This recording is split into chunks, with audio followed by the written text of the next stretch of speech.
Bonjour, de retour en direct depuis la prairie de Lourdes où ce matin plus de 140 000 personnes étaient présentes pour participer à cette messe célébrée, présidée par le pape Benoît XVI, plus de 200 évêques. Vraiment un moment de grande ferveur, de silence, d'intériorité.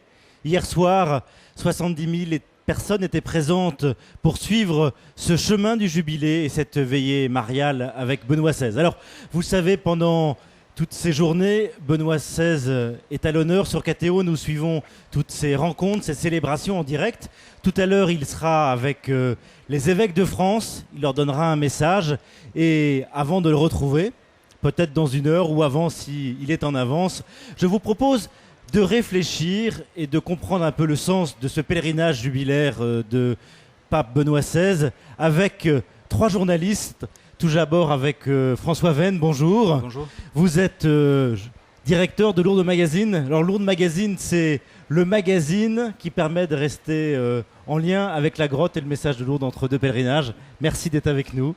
Isabelle de Golemin, beaucoup de téléspectateurs vous connaissent et vous lisent tous les jours quasiment dans le journal La Croix, puisque vous êtes envoyé permanent du journal La Croix à Rome. Alors, vous connaissez bien le pape et vous venez de sortir un livre assez étonnant qui s'intitule avec un titre volontairement offensif, entre guillemets, Benoît XVI, le pape incompris. Et vous nous présentez le vrai visage de celui qu'on connaît peu parce que c'est un modeste. Merci. Et puis, Michel Coll, alors, vous, ce sont les auditeurs de France Culture et de Radio France qui vous connaissent. Vous avez fait toute une série d'entretiens, c'était au mois de juin, je crois, en tout cas avant les vacances, avec le cardinal 23. Il y a un livre qui vient de sortir ces jours-ci, là, La liberté dans la foi. Je le recommande. Mais surtout, aujourd'hui, vous êtes là parce que vous avez publié un livre avec une journaliste protestante sur Lourdes, le mystère de Lourdes, hier et aujourd'hui. Là aussi, un livre qui nous permet de comprendre en perspective un petit peu aussi ce message de Lourdes. Alors, François Venn, on sait que c'est le premier pèlerinage, la première fois que le pape vient à Lourdes, Benoît XVI, mais est-ce que le père ou Monseigneur ou le cardinal Ratzinger sont venus à Lourdes avant cette venue aujourd'hui? Alors, ce que je peux dire, je suis à Lourdes depuis 21 ans comme journaliste et j'avais eu la chance de venir participer comme jeune au congrès eucharistique de Lourdes, congrès eucharistique international, en 1981. Et il a participé à ce congrès, mais il faut être franc, il a été très mal reçu à ce moment-là et on l'avait envoyé faire sa conférence à Toulouse, pour tout dire. Il venait d'être nommé préfet de la congrégation pour la doctrine de la foi, il était mal jugé. Il était mal compris, il était incompris, enfin, pour reprendre le titre du livre d'Isabelle. Alors c'est la réconciliation de Lourdes avec Benoît XVI. Là. Voilà, et ouais. Sa conférence n'a même pas été traduite. Voilà, j'ai su il n'y a pas longtemps que cette conférence a servi à un certain nombre d'élèves de Ratzinger comme un document de référence de sa pensée. Et le titre de cette conférence, c'est « Ils regarderont celui qu'ils ont transpercé ». Alors, si vous voulez, aujourd'hui, le pape Ratzinger, qui revient à Lourdes, accueilli avec un tapis rouge, etc., l'Église de France regarde celui qu'elle a transpercé de ses jugements. Autre temps, l'Église de France a aussi évolué. Voilà, je trouve que c'est une belle revanche d'amour, un clin d'œil de Dieu. Alors ça, c'était lorsqu'il était préfet de la congrégation pour la doctrine de la foi, mais il est venu avant, simple prêtre, avec des jeunes, des pèlerins, son diocèse. Monseigneur Perrier a enquêté auprès des prêtres du diocèse et il semblerait qu'il soit passé à Lourdes avec des jeunes, enfin à Lourdes, en tout cas dans les Pyrénées avec des jeunes, mais il n'y a pas du tout de traces, si vous voulez. Voilà. Ce qu'on sait, c'est qu'il est venu au congrès eucharistique et que ça n'a pas été pour lui une expérience très chaleureuse. Bon, voilà. Alors Isabelle, on ne peut pas dire que le cardinal Ratzinger ou le prêtre Ratzinger était un habitué de Lourdes, mais par contre, en tant que pape, on sait qu'au Vatican, il y a une réplique de cette grotte de Lourdes que l'on voit derrière, et là, il y a une vraie dévotion du pape Ratzinger à cette Notre-Dame de Lourdes. Oui, il y a une dévotion d'ailleurs générale des papes à Lourdes. C'est Léon XIII qui a fait construire cette monumentale grotte qui est dans les jardins du Vatican. Et depuis, tous les papes y vont régulièrement, ce pape-là comme les autres. Et je crois que c'est ça aussi qu'il faut comprendre, parce que moi, j'étais d'abord évidemment à Paris avec Benoît XVI. J'ai vu des Parisiens, ils m'ont dit « Mais pourquoi le pape va à Lourdes? Paris, ça suffit pas. » Non, Lourdes, c'est le lieu le plus important, le pèlerinage le plus important de la chrétienté. On l'oublie souvent quand on est français. Et c'est d'une certaine manière normal qu'un pape, à partir du moment où il voyage, comme le fait Benoît XVI, comme l'a fait Jean-Paul II et comme a commencé à le faire Paul VI, et ben, finalement c'est normal qu'il aille à Lourdes. C'est quand même une étape finalement logique pour un pape. Voilà, surtout en cette année de jubilé du 150e anniversaire. Alors, hier justement, le pape, en arrivant à Lourdes, a fait le chemin du jubilé, comme les autres pèlerins le sont invités pendant toute cette année. Il a été aussi pèlerin parmi les pèlerins, mettant ses pieds dans les pas de Bernadette. Et je vous propose de revivre un résumé de cette première journée, présenté par Frédéric Jakovlev. Hier à Lourdes, le passage de la Papa Mobile a pris une tournure particulière. Benoît XVI est là pour saluer les fidèles venus en nombre, mais surtout pour faire les 3 premières étapes du chemin du Jubilé. Alors, même si d'une certaine façon ces images appartiennent à la mythologie de chaque déplacement du pape à l'étranger, elles marquent une rupture dans ce voyage. Rupture parce qu'ici on ne disserte pas sur la laïcité ou sur les rapports entre foi et raison. Benoît XVI est venu en pèlerin pour prier. Dans l'église du Sacré-Cœur, face aux fonts baptismaux, trêve de protocole. C'est l'homme que l'on accueille, un homme qui durant quelques instants se recueille en silence. Au cachot, le contraste est d'autant plus saisissant que le lieu est exigu. À peine quelques mètres carrés, une petite cellule où a vécu la famille Soubirous dans la misère. La voix tremblante, une religieuse lui offre alors un petit cahier. Dieu est charité. Je suis heureuse de vous remettre son carnet de notes intimes. Les flashs crépitent, pour l'un comme pour l'autre, plus rien n'existe.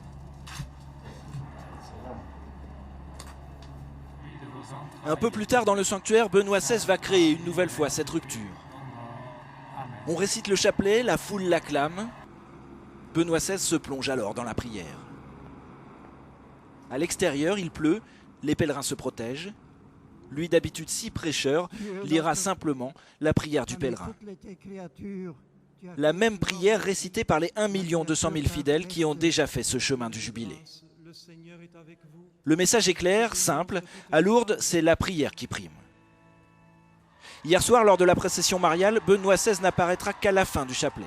Petite silhouette, durant son homélie, il rappellera avec des mots simples le message de Lourdes. En pèlerinage ici à Lourdes, nous voulons entrer à la suite de Bernadette dans cette extraordinaire proximité entre le ciel et la terre qui ne s'est jamais démentie et qui ne cesse de se consolider.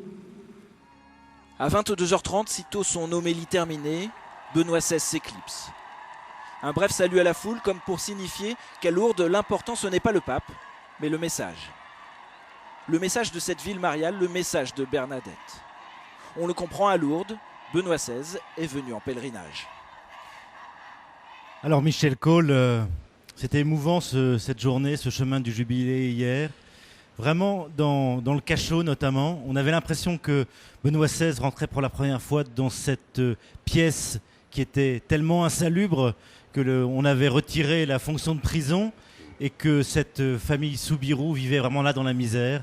C'est quelque chose d'étonnant de voir cette misère et en même temps cette simplicité de cette rencontre avec Benoît XVI. Là. Oui, la rencontre entre un pape modeste et je dirais le souvenir d'une sainte particulièrement humble.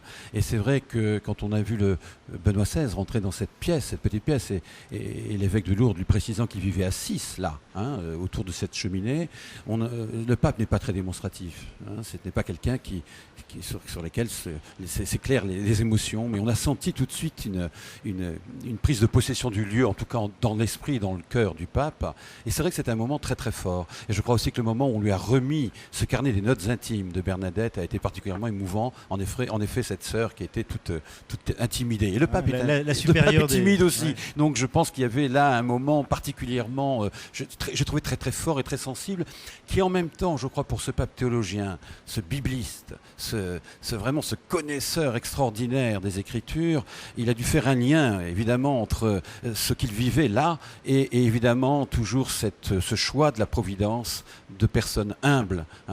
Marie s'est adressée à la plus humble des humbles de Lourdes pour parler et lui transmettre son message. Je crois que pour Benoît XVI, c'était aussi une mise en acte d'une page d'évangile.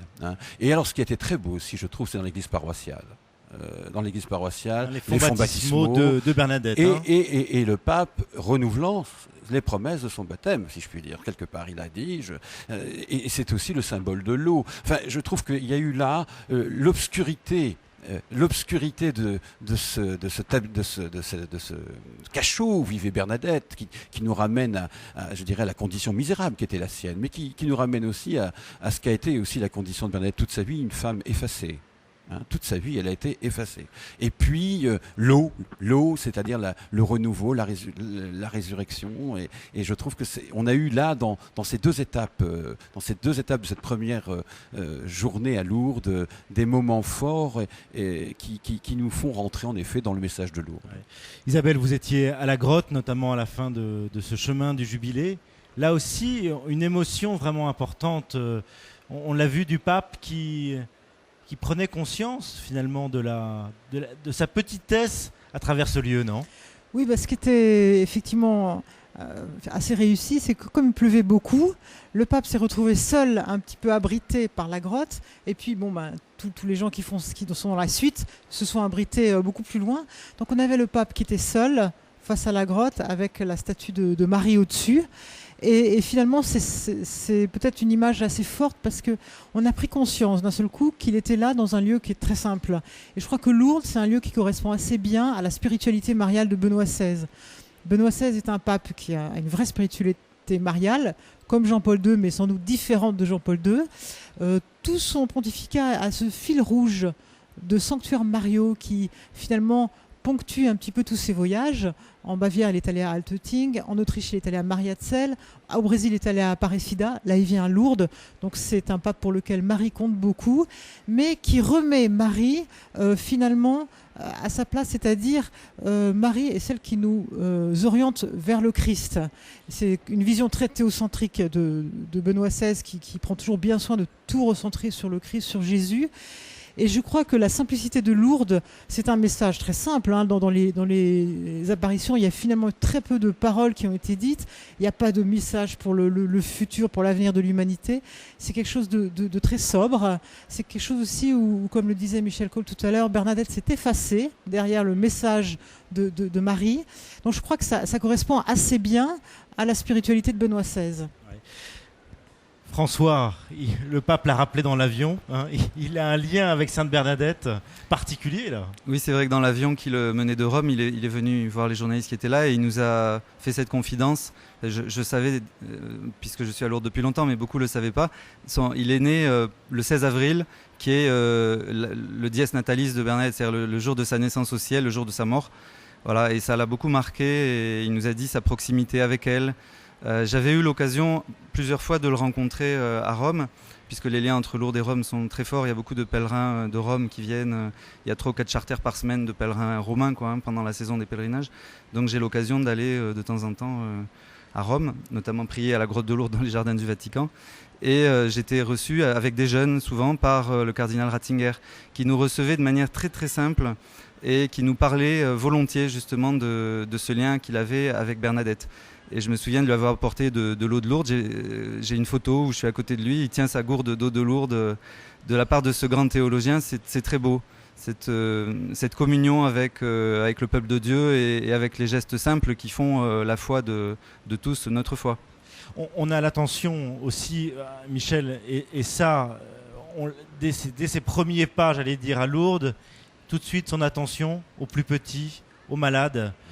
Et là, c'est aussi une chose importante dans la spiritualité de Benoît XVI. Oui, et c'est très intéressant ce que vient de dire François aussi, et ça rejoint votre question. C'est-à-dire que nous avons affaire à un pape éminemment intelligent, je dirais théologien, intellectuel éminent, mais pour qui la religiosité populaire, la piété populaire n'est pas à jeter au panier. C'est quelque chose qu'il respecte, qu'il aime, parce qu'il a connu ça dans sa famille en Bavière. La Bavière est profondément pétrie de cette culture-là, de ce sentiment religieux populaire. Et je crois que pour lui, c'est important. Et je crois que le fait qu'un homme aussi éminent, un intellectuel de ce niveau-là, puisse aussi venir ici, encourager les catholiques à venir se mêler ici à tous les gens qui viennent ici. Et c'est vrai, c'est souvent des gens de conditions modestes, on les rencontre là, hein. Ce sont des gens qui viennent un peu de tous les milieux, mais il y a beaucoup de gens modestes.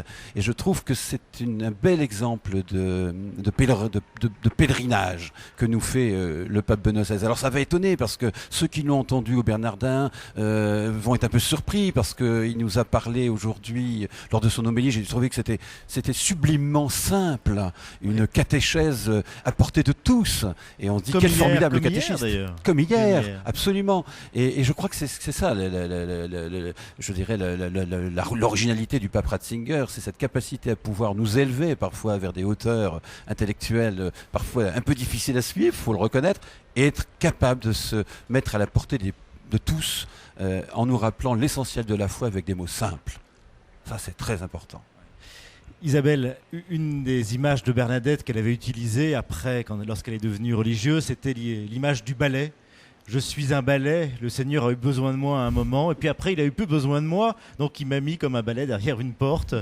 J'ai l'impression aussi que pour Benoît XVI, pour le cardinal Ratzinger aussi, accepter sa charge de serviteur des serviteurs, c'est aussi comme le balai. Il ne l'a pas choisi, mais il l'accepte là, non ?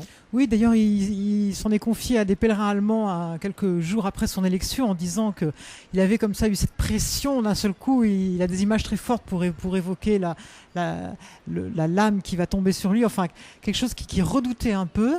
Donc je crois que il est pape plus par devoir en fait. Il sans doute dit qu'il fallait qu'il soit pape à ce moment-là. Il a été choisi, mais c'est quand même, il le fait de manière très humble, parce que effectivement, il se voit d'abord pape comme serviteur des serviteurs.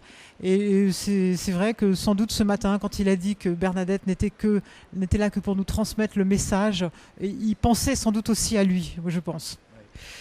Il a dit hier soir que Lourdes est un de ces lieux que Dieu a choisi pour y faire refléter un état particulier de sa beauté. D'où ici l'importance du symbole de la lumière lors de cette vigile mariale, la procession au flambeau. Vous qui êtes, qui habitez Lourdes, qui voyez vraiment la beauté de ce lieu, c'est vraiment un des lieux qui rayonne à travers tous les gens que vous voyez là. Hier soir, j'étais avec plusieurs de mes enfants là, dans la procession au flambeau, et c'est vrai que c'était très beau. Et c'est vrai aussi que pour nous, c'est le quotidien. C'est-à-dire que ce que les gens découvrent à l'occasion du voyage du pape de Lourdes, tous les jours, il y a cette procession de la lumière avec 30 000 personnes par jour dans le sanctuaire. Voilà, et cette lumière qui brille au cœur de la nuit et qui est là pour rappeler aux gens qu'il n'y a pas de souffrance aussi grave qui ne puisse avoir de solution. Cet amour qui va au-delà de la souffrance, qui nous appelle à pas nous laisser écraser par le mal finalement. C'est vraiment le cœur du message de Lourdes, de ne pas se laisser écraser par le mal. Je pensais hier, quand j'étais étudiant en journalisme, j'avais beaucoup admiré Pierre Schoendorfer, qui est un reporter de guerre, et qui nous avait présenté, je ne sais plus si c'était la 317e section, la 117e, enfin bon bref, un film et il disait que pour lui, son expérience, c'est qu'il y a toujours au cœur de l'enfer une petite lumière qui ne peut pas s'éteindre, qui ne s'éteindra pas, quoi. Et Lourdes, c'est ça. C'est cette preuve qui est donnée au monde qu'au cœur de la souffrance, il y a une espérance. Et c'est ce qu'on a vécu tous ensemble hier. Ce qui m'a touché aussi pendant cette procession, c'est le silence du pape à la fin de la procession. On aurait voulu, naturellement, qu'il s'adresse à nous, qu'il nous dise quelque chose. Et il est resté silencieux. Et j'ai eu l'impression qu'il y avait une grande communication en fait entre lui et nous dans ce silence-là, qui était un silence céleste. et qui était une vraie communion. J'avais l'impression qu'il portait tout ce peuple dans sa prière et qu'il le présentait à Dieu. C'était un silence habité. Michel. Oui, Michel. non, je trouve ça très intéressant parce que c'est une des dimensions qu'on oublie de Lourdes, et je crois que la présence du pape Benoît XVI la met très en valeur, c'est cette capacité à faire nombre ici. On est très nombreux actuellement, et on est capable tous de faire silence. Et l'invitation, la présence du pape est une invitation à justement à faire silence. Et ça, je trouve que c'est un très beau témoignage dans une société qui bourdonne de bruit en permanence. Et ici, on est capable d'être nombreux et de faire silence. Ça, c'est très fort. Isabelle, dans le message de Lourdes, 3 mots importants de ce que dit la Vierge, c'est prière, le silence, un silence habité, pénitence, conversion. Ça, ce sont des thèmes que Benoît XVI affectionne particulièrement dans toute sa prédication. Oui, il a, par exemple, dans l'avion, il nous a dit quelque chose qui, à mon avis, est important. Il nous a dit, nous ne sommes évidemment pas venus chercher à Lourdes des miracles, mais une guérison intérieure, une conversion, une guérison intérieure. Et là, c'est le pape qui se fait effectivement pèlerin pour cette guérison, pour cette conversion intérieure. Donc, c'est vrai que c'est un thème qu'il affectionne. Il a aussi pas mal parlé de la souffrance, puisque tout à l'heure, François Venn en parlait, notamment dans l'encyclique Spe Salvi, Sauvé par l'espérance. Alors, il n'est pas du tout dans une piété doloriste, donc il le dit d'ailleurs très clairement, la souffrance n'est jamais à souhaiter, mais elle est là quoi qu'on fasse, ne serait-ce que parce que nous sommes nous-mêmes des êtres finis, et ça c'est assez beau. Et il dit, c'est souvent une des manières de connaître Dieu d'une manière sans doute plus forte, et aussi de trouver la véritable espérance. Ce mot espérance, Michel, c'est vraiment un mot qui revient tout le temps dans Benoît XVI. Et cet après-midi, donc, cette très belle appellation de Marie, étoile de l'espérance, c'est très beau. Ça me faisait penser aussi à Marie Stella, enfin étoile de mer, puisque pour les marins, Marie c'est l'étoile de la mer, l'étoile de mer. Et je trouve qu'il a trouvé, c'est une très belle symbolique, je trouve, cette étoile de l'espérance, parce que c'est vraiment, il s'adresse aussi, je pense, quand il disait cela, je pense, connaissant un petit peu ce qu'il écrit, enfin, je ne sais pas si Isabelle de Goldman pourra nous le préciser, mais je crois qu'il a très conscience que beaucoup de gens sont dans le noir, dans l'obscurité, se cherchent. Et chercher Dieu aujourd'hui, c'est souvent dans l'obscurité, parce que tout nous empêche de le trouver facilement aujourd'hui. C'est plus complexe, plus difficile de se lancer dans cette aventure de rechercher Dieu aujourd'hui, peut-être qu'il y a quelques siècles passés. Et je crois que cette allégorie de l'étoile de l'espérance me semble être particulièrement bien choisie, ici, à Lourdes, à quelques pas de la grotte, qui est particulièrement sombre. Qui est resté quand même un antre sombre, et où les gens, je pensais aussi à cela, tous ces gens qui venaient voir Bernadette, ils ne voyaient rien dans la niche, elle était noire la niche, c'était une cavité. Ils regardaient Bernadette qui s'illuminait. Jusqu'à 10 000 personnes. Et oui, elle avait les reflets de l'étoile de l'espérance sur son visage. Ouais. François. Oui, ce qu'on peut dire de la grotte, c'est que c'est une face nord qui ne voit jamais le soleil. Vraiment, et donc c'est ce lieu que Dieu a choisi pour faire briller la lumière de l'amour et de l'espérance dans la vie de Bernadette, qui était la dernière des dernières, qui ne savait pas lire, qui n'avait pas fait sa communion. Sa mère était servante, faisait des ménages. Son papa avait été accusé de vol, il avait fait de la prison. Ses 2 tantes avaient des enfants sans être mariées. C'était vraiment la famille qui faisait honte à la paroisse, si vous voulez. Et c'est dans cette grotte où le porcher municipal amenait son troupeau que l'Immaculée Conception, la Mère de Dieu, est apparue. C'est quand même un message d'une éternelle actualité pour nous. C'est-à-dire que c'est sur le fumier de notre vie que poussent les plus belles fleurs. Voilà. Le fumier peut être un bon engrais. Allez, je vous propose justement, vous parliez d'extrait d'homélie de ce matin. Le pape a célébré donc sur cette prairie la messe de la croix glorieuse. Alors, bien entendu, dans son homélie, il a parlé de cette croix glorieuse, mais je vous propose d'écouter ce qu'il a dit vraiment comme beau mot sur le message de la Vierge. Des propos recueillis par Frédéric Jakovlev. Marie est cette femme de notre terre qui s'est remise entièrement à Dieu et qui a reçu le privilège de donner la vie humaine à son Fils éternel. Voici la servante du Seigneur, que tout se passe en moi selon ta parole. Elle est la beauté transfigurée, l'image de l'humanité nouvelle, en se présentant ainsi dans une totale dépendance de Dieu. Marie exprime en réalité une attitude de pleine liberté, fondée sur l'entière reconnaissance de sa véritable dignité. Le message de Marie est un message d'espérance pour tous les hommes et pour toutes les femmes de notre temps, de quelque pays qu'ils soient. J'aime à invoquer Marie comme étoile de l'espérance. Sur les chemins de nos vies, si souvent sombres, elle est une lumière d'espérance qui nous éclaire et nous oriente dans notre marche. Elle nous accompagne de sa présence maternelle au milieu des événements de la vie des personnes, des familles et des nations. Heureux les hommes et les femmes qui mettent leur confiance en celui qui, au moment d'offrir sa vie pour notre salut, nous a donné sa mère pour qu'elle soit notre mère. Alors, Benoît XVI, toujours, ramène non pas un culte mariolâtre, mariologe, on est vraiment dans un discours où il montre que Marie est un chemin d'accès vraiment au Christ. On le voit particulièrement ici, mais Isabelle, vous le suivez, vous, à travers l'Italie, le monde, c'est quelque chose qui revient régulièrement ? Oui, je crois que Benoît XVI est quelqu'un qui veut nous rappeler qu'au début, au commencement de la vie chrétienne, il y a une rencontre avec Jésus, une rencontre qui est une rencontre d'amour. Et c'est ça qui est intéressant, c'est vraiment un pape qui recentre beaucoup les choses. Il a une manière de célébrer la messe pour nous montrer que c'est pas lui qui est important, mais que c'est le Christ sur la croix qui est important. Et tous ces textes, toutes ces homélies, ces audiences, les encycliques sont pour nous rappeler comme ça qu'est-ce qui est au fondement de la foi. Parce que c'est vraiment un pape, je pense qu'il a fait le constat qu'aujourd'hui, les catholiques ont besoin finalement d'être rassérénés dans la foi, dans leurs fondements, de retrouver les fondements de la foi avec des mots d'aujourd'hui. Et c'est là où je trouve qu'il est très fort, c'est-à-dire qu'il explique la foi avec des catégories de la pensée moderne.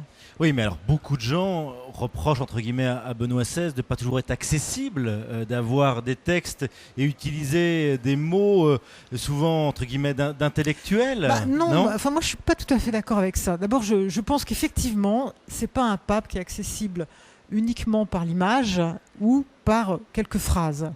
Donc il faut le lire. Bon, voilà, c'est ça peut-être le problème. Mais une fois qu'on le lit, honnêtement, vous prenez les deux encycliques de ce pape, la première Deus Caritates ou la seconde Spe Salvi, elles ne sont pas très compliquées. Moi j'ai rencontré, c'était marrant, des catholiques français qui m'ont dit tiens, ces encycliques-là, on en a parlé ensemble, on a fait des groupes de travail autour, on en a parlé.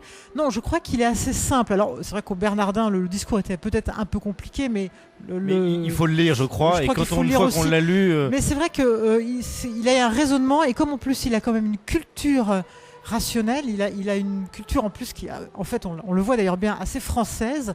Pour nous, moi je trouve que cette pensée est claire et facile à comprendre pour peu qu'on la lise. Les audiences du mercredi, il y a beaucoup de monde, vraiment beaucoup de monde, parce qu'il explique à chaque fois finalement les débuts de l'Église, les pères de l'Église, avec des mots d'aujourd'hui, et il l'explique de manière très, très simple. Et bon, c'est en italien, mais les Italiens, ils arrivent à comprendre.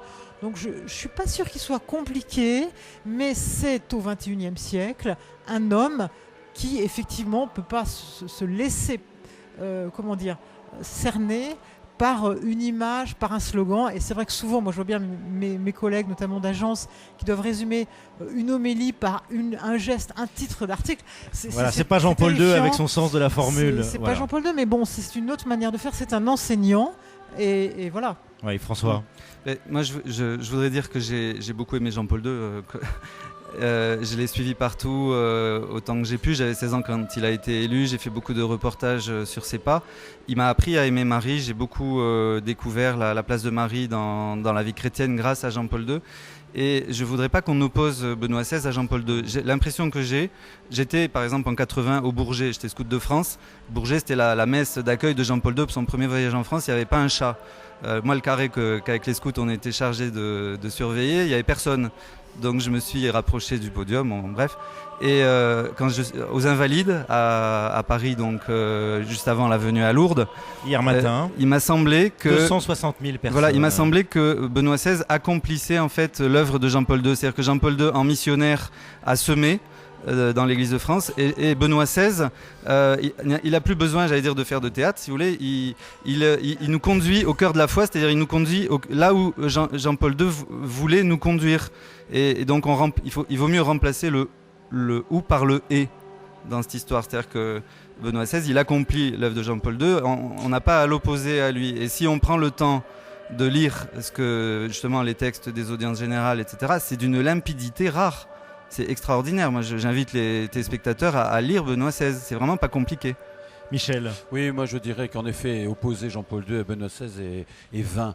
Je crois que ce sont deux papes qui ont fait le concile, qui ont participé au concile. D'ailleurs, Benoît XVI sera le dernier pape qui a participé au concile de fait.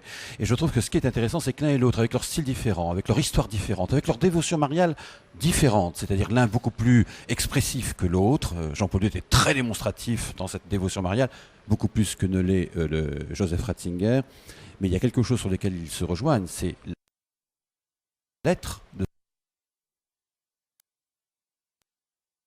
C'est-à-dire que Marie est le chemin qui nous mène au Christ. C'est ça le résumé du très beau texte que le Concile Vatican II a fait sur la dévotion mariale. C'est très important parce qu'il faut savoir que dans notre Église, il y a des courants divers qui souhaiteraient que Marie soit davantage glorifiée, notamment par un 5e dogme marial. Co-rédemptrice. Co-rédemptrice. Et là-dessus, Benoît XVI a été très clair. Dès son élection à la papauté, il a dit qu'il n'en est pas question. Il reste très fidèle à cette conception, à cette vision de Marie qui est, je dirais, l'intercessrice, qui est celle qui nous indique le chemin pour nous approcher du mystère du Christ. Et je crois que là vraiment il y a une tradition conciliaire vraiment invincible entre les papes depuis Jean XXIII jusqu'à Benoît XVI. Et je trouve que Benoît XVI en plus le fait en effet avec une pédagogie. Et il nous explique ce mystère de Marie, qui est quand même, comme disait Bernanos, la Vierge Marie vit une solitude particulière parce que Marie est une femme et en même temps elle a été épargnée du péché et donc elle est la seule dans l'humanité à connaître ce choix-là, cette grâce-là. C'est une solitude incroyable et bien nous sommes d'une certaine manière aussi solidaires de cette solitude incroyable de la Vierge Marie. Oui, Isabelle. On parle de Jean-Paul II, de Benoît XVI. Il y a une vision différente de la Vierge. Là, ce que dit Michel, c'est vraiment celle du Concile. Oui, non, il n'y a pas de vision différente. Il faut vraiment bien voir que Benoît XVI, donc Ratzinger, a été le bras droit de Jean-Paul II pendant tout son pontificat. Donc c'est vrai, moi je suis tout à fait d'accord avec François Venn, il ne faut pas les opposer. On a là deux hommes qui sont sur la pensée vraiment... Il n'y a pas un papier de cigarette qu'on pourrait mettre entre eux. Par contre, c'est ça que je trouve assez intéressant, c'est que on a élu donc deux papes successivement qui se ressemblent beaucoup sur le fond, mais alors complètement opposés sur la forme. C'est vrai que on pouvait pas rêver personnalité plus opposée si on réfléchit bien. Vous avez le premier qui a été un pasteur, qui a vécu dans une situation politique complexe, qui est quand même qui a été donc prêtre, évêque sous le communisme, qui est un acteur né. Le second, au contraire, qui a plutôt vécu dans l'abri des bibliothèques, qui est un intellectuel, qui a horreur des foules. Et au début de son pontificat, je vous assure que nous, on le sentait physiquement, cette espèce de, pas d'hostilité, mais de peur, de crainte, pudeur. On va donner une anecdote. On s'est retrouvés à côté, je ne sais pas si vous vous souvenez, à Saint-Paul-Hors-les-Murs, le lendemain de la messe d'installation de Benoît XVI. Et c'est une des premières fois où il est allé spontanément vers des personnes handicapées, des enfants, etc. Et là, on a vu ce Benoît XVI qui prenait les habits de pape et qui allait vraiment avec toute une émotion, toute une chaleur et une paternité vers les gens, là. Oui, et puis en plus, il s'est habitué, il s'y est fait, alors qu'il est quand même devenu pape assez âgé, donc ça c'est quand même assez fort. Mais c'est vrai qu'il a sa manière d'être pape, et je crois que ça, ce qui est bien, c'est qu'il n'a pas cherché à faire du Jean-Paul II. Il est Benoît XVI, il est différent avec sa personnalité, sa manière d'être pape à lui, sa manière aussi un peu théologique de comprendre la charge pontificale. Mais effectivement, sur le fond, on est vraiment dans la même ligne, la ligne conciliaire. Ouais, Michel. Oui, et je me permettrai d'ajouter qu'il est en train d'imposer son style. C'est-à-dire qu'on a douté au début du pontificat, on se disait mais est-ce qu'il va tenir la rampe? Parce que c'est un homme timide, réservé, même timoré. Moi je me souviens d'une conversation avec lui en 1997 quand il était encore préfet de la Congrégation pour la doctrine de la foi, où il m'avait dit, vous savez, moi, les spotlights, les caméras, les journalistes, ça m'effraie tout ça. Moi je n'ai qu'un rêve, c'est de retourner à Munich. Bon, le destin, le Saint-Esprit, on a décidé autrement. En tout cas, il est en train d'imposer un style et qui est apprécié par les gens, j'ai l'impression, c'est-à-dire cette réserve, cette distance, cette timidité. Et des témoignages de gens dans les rues disaient moi, ce que j'aime, c'est sa timidité, parce qu'elle rejoint la mienne. Enfin, les gens s'identifient à quelqu'un qui leur ressemble un peu quelque part. Peut-être pas au niveau des degrés universitaires, peut-être pas au niveau des diplômes universitaires, mais au niveau de sa manière d'être, de sa manière de se présenter. Je crois qu'il se crée un lien de proximité entre le pape et l'opinion et le peuple, et l'opinion publique. En même temps, moi, hier soir, on a entendu ce silence. Oui. Ça nous a fait penser à ce silence il y a 4 ans devant la grotte, celui de Jean-Paul II. Vraiment, c'est ce silence, cette notion de prière. Oui, c'est un François. bloc de prière qui nous invite à entrer nous aussi en relation avec Dieu. Et c'est quelque part un témoin de la foi qui nous attire à l'essentiel. Ce que je voudrais dire sur l'attitude, sur la personne de Benoît XVI, souvent on parle du charisme pétrinien dans l'Église, qui est Saint-Pierre, les papes, etc., le gouvernement de l'Église, et puis du charisme marial, qui est le peuple de Dieu, dans lequel l'Esprit Saint travaille, etc. Et je trouve que dans Benoît XVI, il y a les deux charismes qui sont réunis, c'est-à-dire qu'il est Pierre, mais d'une certaine manière, il est aussi Marie par sa douceur, par sa tendresse, par son humilité, par la bonté de son regard. Les jeunes que j'ai interviewés me disaient, ce qui nous touche, c'est la bonté de son regard. Bonté de regard d'une mère quelque part, quoi. Il unit en lui ce charisme de Pierre et le charisme de Marie. Isabelle, quand justement on regarde les nouvelles mosaïques de la basilique du Rosaire sur le parvis, là, il y a cette mosaïque de Cana, où on voit Marie à côté du Christ. Et hier, Benoît XVI était au-dessus.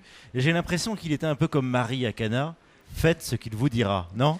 Oui, c'est-à-dire que c'est quelqu'un qui est là pour nous faire réécouter, au sens très fort, la parole. Et la parole telle qu'il a d'ailleurs définie au Bernardin, la parole qui n'est pas que le livre, mais qui est la parole qui a été méditée, travaillée par 20 siècles de christianisme. Donc, et là, il a bien expliqué qu'est-ce que c'était la parole. Donc je crois qu'il est effectivement quelqu'un qui conçoit, à mon avis, son rôle comme ça, c'est-à-dire, il a dit ça en Australie, je suis venu ici, un peu comme Pierre, vous conforter dans la foi. Comme un frère, comme Pierre l'a fait comme évêque de Rome. Donc je crois que c'est ça. Et sur le silence, moi ce qui m'a beaucoup frappé, c'est au JMJ à Sydney, il y a eu un moment de silence, et c'est assez pendant fort, la vigile, parce que 200 000 jeunes quand même sur un grand stade, et qui avant hurlaient, mais vraiment, je vous assure, hurlaient avec son de rock, de reggae, machin. Bon, voilà le pape qui arrive, et il y a ce moment d'adoration eucharistique. Je crois que ce silence-là, justement, c'est pas seulement Benoît XVI, c'est un besoin aujourd'hui des croyants, et notamment des jeunes croyants, de manifester comme ça une spiritualité peut-être plus visible qu'autrefois. Ils ont besoin de ça, ils ont besoin de signes, ils ont besoin de ce silence-là pour se recueillir. Et je crois qu'en cela, on peut dire que paradoxalement, Benoît XVI est moderne, ou certains diront post-moderne. Enfin, il correspond sans doute assez bien à la demande d'une génération de jeunes croyants qui est dans cette demande de silence, de prière, de spiritualité. François Venn à Lourdes aussi, c'est souvent difficile d'avoir du silence dans cette prière, mais là, on voit que c'est possible, non? Oui, c'est possible. Moi, je vous invite aussi à venir l'hiver. C'est très beau de pouvoir prier l'hiver à la grotte.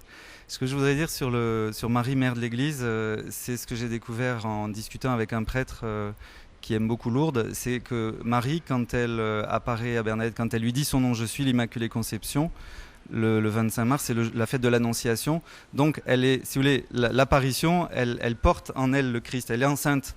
La statue de Marie, il faut s'habituer à la voir pleine. Elle est pleine du Christ.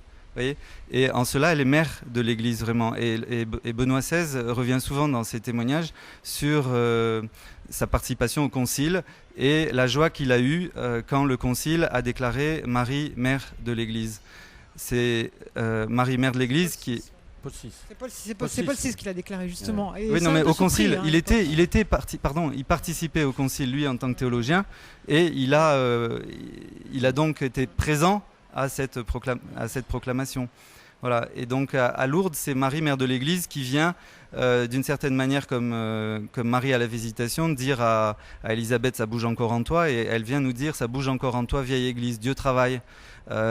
Évidemment, le Concile a apporté beaucoup, mais je crois que l'Esprit Saint, comme le pape l'a dit aux Bernardins, il continue à travailler dans l'Église à travers la tradition.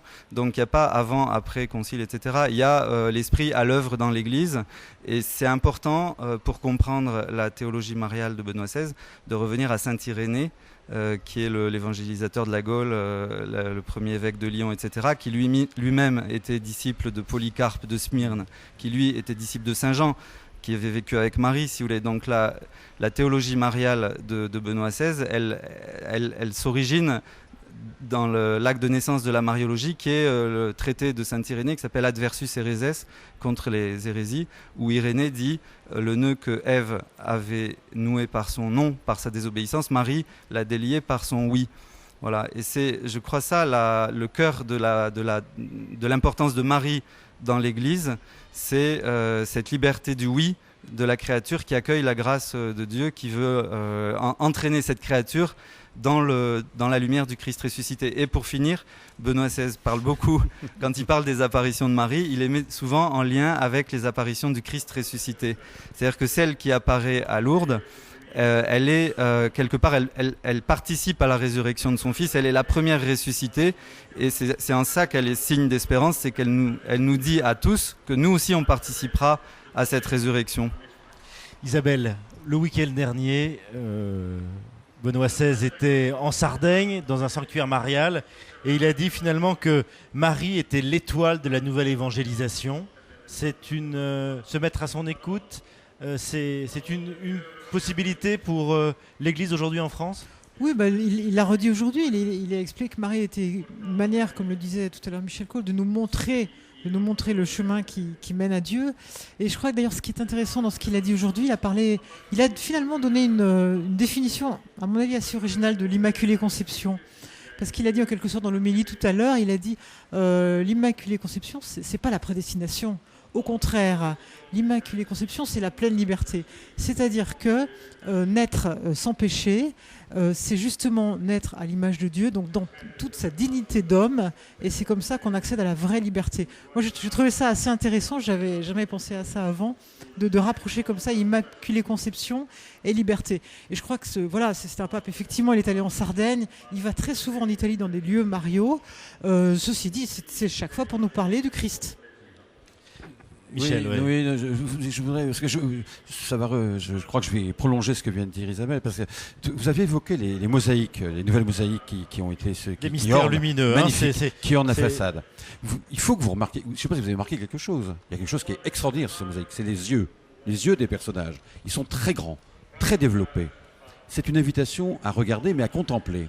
Et ce que je trouve très intéressant chez Ratzinger, c'est cette capacité à nous inviter à réfléchir, à travailler notre intelligence de la foi et à contempler, à nous laisser, je dirais, porter par la contemplation, par la prière. Et c'est très marial.